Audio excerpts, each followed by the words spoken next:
আবারও পুনর্গঠিত হওয়ার চেষ্টা করছে ভারতের অভ্যন্তরীণ সন্ত্রাসবাদী মাওবাদী কমিউনিস্ট পার্টি।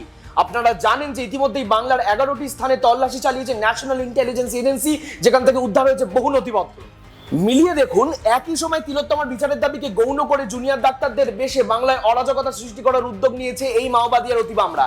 এই সময় জুনিয়র ডাক্তারদের আন্দোলন দেখিয়ে যে বিপুল টাকা তোলা হচ্ছে, সেই টাকা কি আদেও আন্দোলনের জন্য, নাকি অন্য কোথাও ফানেল করা হচ্ছে চীন এবং পাকিস্তানবন্দী শক্তির মারফত?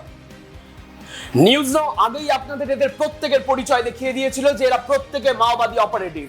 এও জানা যাচ্ছে যে মাওবাদী নেত্রী নির্মলা সহ বেশ কয়েকজন রাঁচি থেকে কলকাতা এসে কিছু ডাক্তারের সঙ্গে বৈঠক করেছেন।